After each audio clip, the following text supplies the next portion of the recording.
इस चैप्टर में आप हिंदी के उन शब्दों के बारे में पढ़ेंगे जिनके इंग्लिश में कई मीनिंग होते हैं और इसलिए वो चक्कर में डाल देते हैं। जैसे हिंदी का शब्द है देखना, उसके इंग्लिश में मीनिंग होते हैं सी, लुक और वॉच। अब किस स्थिति में सी को यूज़ करना है, किस में वॉच को यूज़ करना है, किस स्थिति में लुक को यूज़ करना है, ये हम इस चैप्टर में सीखेंगे।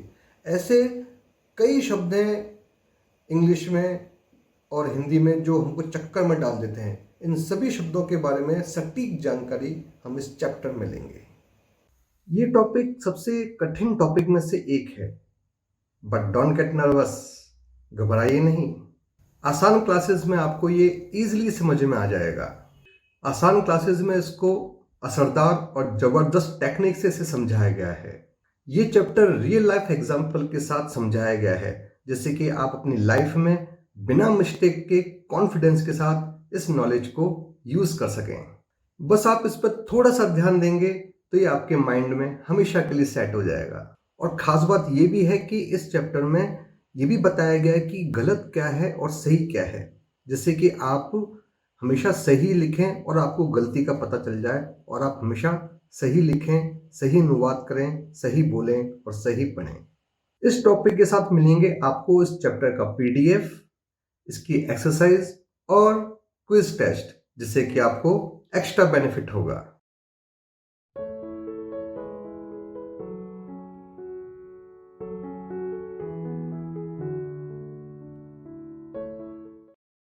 जमा करना को इंग्लिश में बोलते हैं सबमिट और डिपॉजिट। अगर अधिकारी के पास निरीक्षण के लिए जमा करना है तो बोलेंगे submit.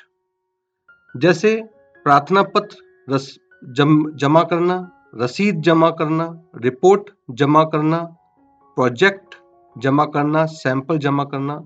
Submit the application form, submit the receipt, submit the report, submit the project, submit the sample.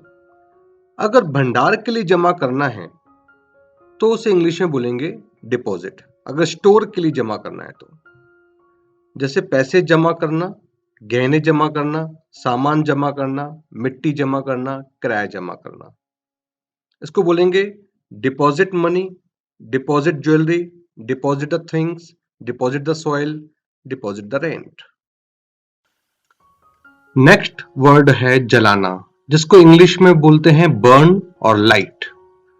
अगर जलाने का उद्देश्य राख करना हो तो हम इंग्लिश में बोलेंगे बर्न। जैसे घर जलाना, कचरा जलाना, शव जलाना, कागज जलाना। इनका उद्देश्य राख करना है तो इंग्लिश में बोलेंगे burn the house, burn rubbish, burn the dead body, burn the paper. अगर जलाने का उद्देश्य काम में लेना हो तो हम इंग्लिश में बोलेंगे लाइट। जैसे सिगरेट जलाना, गैस जलाना, मोमबत्ती जलाना, अगरबत्ती जलाना। इंग्लिश में कैसे कहेंगे? Light the cigarette, light the gas, light the incense.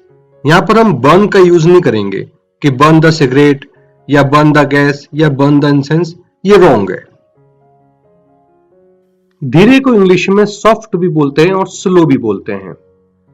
जब हम धीरे आवाज की बात करते हैं तो वहां पर हम सॉफ्ट बोलते हैं।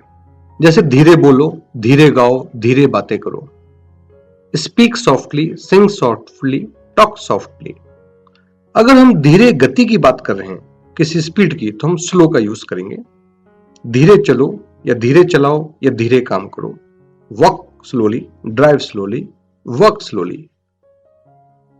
ये स्लोली यहां पर नहीं आ सकता कि स्पीक स्लोली या सिंग स्लोली, कि हम धीरे बोलना चाह रहे हैं कि कम आवाज में और हम यहाँ पर स्पीड की बात कर रहे हैं स्लोली लगाकर। ये स्पीक स्लोली या टॉक स्लोली, हम स्पीड की बात नहीं कर रहे हैं, यहाँ पर हम वॉल्यूम की बात कर रहे हैं। तो यहाँ पर हम सॉफ्ट बोलेंगे, स्लोली नहीं बोलेंगे। साफ शब्द को इंग्लिश में बोलते हैं क्लीन और क्लियर।